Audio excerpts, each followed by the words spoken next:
Good morning, friends. I am Teddy Hicks, and I am reading you an affirmation from my book, My Life Gets Better Every Day. Today's February 6th, 2026, 2/6/26. Ooh, that's a good one. Today's affirmation is, I'm willing to step outside my comfort zone. Why can't self-improvement always be easy and fun?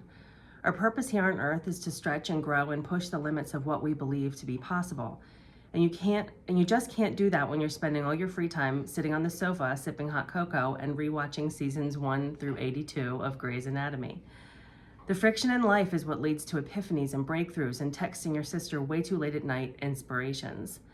There's no need to plunge yourself into panic with huge leaps into the abyss, but you can expand the boundaries of what you think is possible for yourself on a regular basis.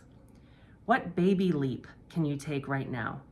Think about the kind of thing that will shake things up, the kind of thing you'll look back and go, wow, I can't believe I did that. How awesome am I? What about calling up that business owner you've always admired and asking him or her to lunch? How about creating a meetup group for your hobby or genre of books you love reading?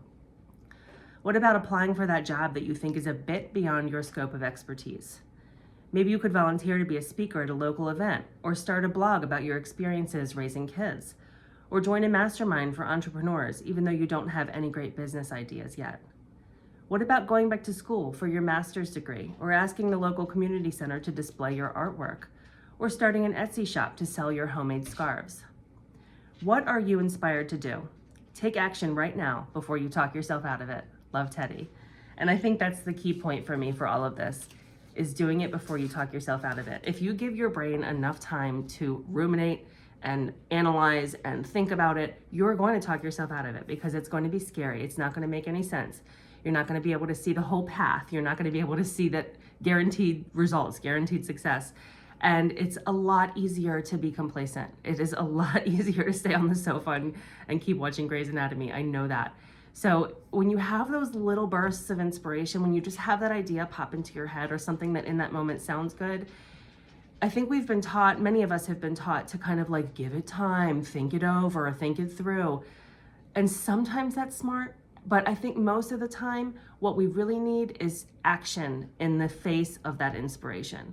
I think we need to know how to just launch ourselves into a new idea without really needing to see the whole path or knowing exactly what's going to happen. Because there's so many things that are happening in our life that we can't control all of the factors, all of the pieces that go into it, right? We're not going to be able to see the whole path. We're not going to be able to guarantee success. But if you have that idea, if you have that thought or that thing that's just sitting on your heart, like something that you've just been called to do, even if it makes no sense, get up and do it. Just get up and do something, because those are the steps. Those are the little pieces of movement. They're going to move you forward and make you be able to get where you want to go eventually. It might not be a linear path. It might not be straight from point A to point B, but you're certainly not going to get anywhere if you don't do anything. And I've told this story multiple times before, but I really learned this lesson when I had this inspiration to send out an affirmation to my email list every morning several years ago. I think it was probably 10 years ago now. And that didn't make any sense to me. The affirmations that I was writing weren't really even on brand for what my coaching business was at the time, because I was just doing intuitive eating and body image work back then.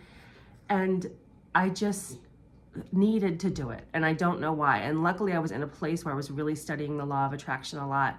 And I was really trying to tune into my intuition. And so I heeded that call, right? Like I just was like, I don't know why I have to do this, but I have to do this. And I started doing it and I got so much positive response, and it turned into this book that I read you from every day. And it has just become, it really is the thing that my life is kind of about now. Not completely, but it has been a real path forward for me in many ways, and also part of my own healing and my own building of my own self-confidence, right? I listened to that. I listened to my heart. I listened to my inspiration, and I did something and it led somewhere. And I can look back now in retrospect and see all of the twists and turns that the path took to get me where I am right now. And I'm not at the finish line yet. I know that. But if I hadn't done that, where would I be now? None of this would be taking place. I wouldn't have a YouTube channel. I wouldn't have a book. I wouldn't, have a lot of the things that I have going on in my life right now.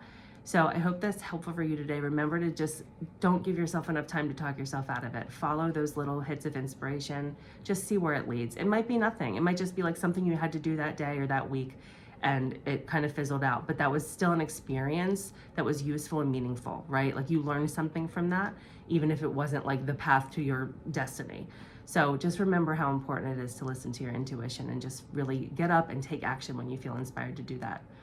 Thank you very much for watching. I will see you back here tomorrow. Have a great day. Bye.